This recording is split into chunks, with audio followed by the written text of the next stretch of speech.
अथ दशमोऽध्यायः। ध्यानम्।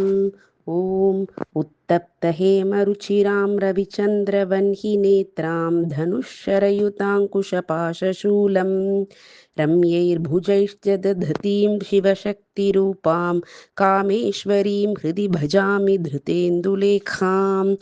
ॐ नमश्चण्डिकायै। ॐ ऋषिरुवाच। निशुम्भं निहतं दृष्ट्वा भ्रातरं प्राणसम्मितं हन्यमानं बलं चैव शुम्भः क्रुद्धो ब्रवीद्वचः बलावलेपाद्दुष्टे त्वं मा दुर्गे गर्वमावह अन्यासां बलमाश्रित्य युध्यसे याति मानिनी। देव्युवाच एकैवाहं जगत् यत्र द्वितीया काममापरा पश्यैता दुष्टमय्येव विशन्त्यो मद्विभूतयः। ततः समस्तास्ता देव्यो ब्रह्माणि प्रमुखालयम् तस्या देव्यास्तनौ जग्मुरेकैवासीत् तदाम्बिका। देव्युवाच अहं विभूत्या बहुभिरिह रूपैर्यदा स्थिता तत्संहृतं मयैकैव तिष्ठां याजौ स्थिरो भव।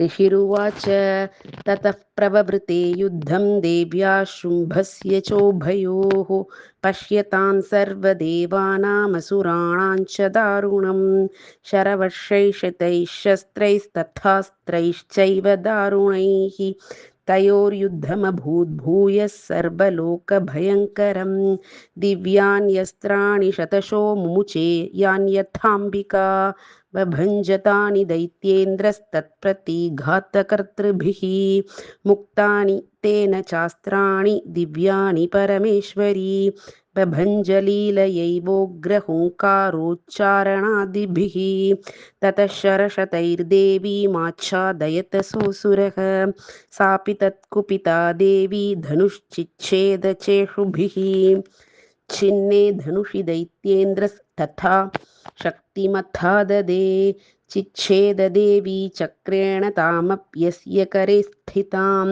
ततः खड्गमुपादाय शतचन्द्रं च भानुमत् अभ्यधावत्तदा देवीं दैत्यानामधिपेश्वरः तस्या पतत एवाशु खड्गं चिच्छेदचण्डिका धनुर्मुक्तैषितैर्बाणैश्चर्मचार्ककरामलं हताश्वः तदा दैत्यश्छिन्नधन्वा विसारथिः जग्राहमुद्गरं घोरमम्बिकानिधनोद्यतः चिच्छेदापततस्तस्य मुद्गरं निशितैश्वरैः तथापि सोऽभ्यधावत्तां मुष्टिमुद्यम्य वेगवान् समुष्टिं पातयामास हृदये दैत्यपुङ्गवः देव्यास्तं चापि सा देवी तलेनोरस्य ताडयत् तलप्रहाराभिहतो निपपातमहीतले स दैत्यराजः सहसा पुनरेव तथोत्थितः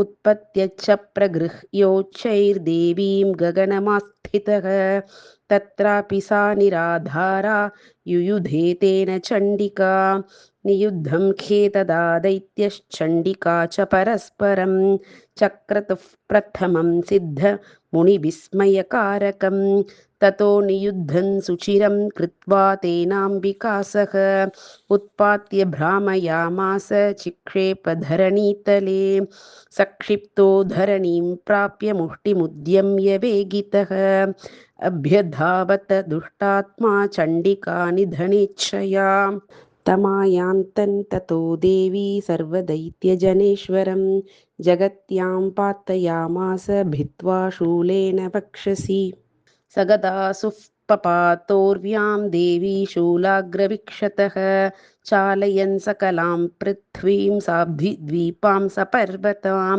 ततः प्रसन्नमखिलं हते तस्मिन् दुरात्मनि जगत्स्वास्थ्यमतीवापनिर्मलं चाभवन्नभः उत्पातमेघासोल्काये प्रागासंस्तेषमय्ययुः सरितो मार्गवाहिन्यस्तथा संस्तत्र पातिते ततो देवगणाः सर्वे हर्षनिर्भरमानसाः बभूवुर्निहते तस्मिन् गन्ध गन्धर्वा ललितं जगुः अवादयंस्तथैवान्ये नृतुश्चाप्सरो गणाः बभुः पुण्यास्तथा वाताः सुप्रभो भूद्दिवाकरः जज्वलुश्चाग्नयः शान्ताः शान्तादिग्जनितस्वनाः ॐ श्रीजगदम्बार्पणमस्तु ॐ इति श्रीमार्कण्डेयपुराणे सावर्णिके मन्वन्तरे देवी माहात्म्ये शुम्भवधो नाम दशमोऽध्यायः।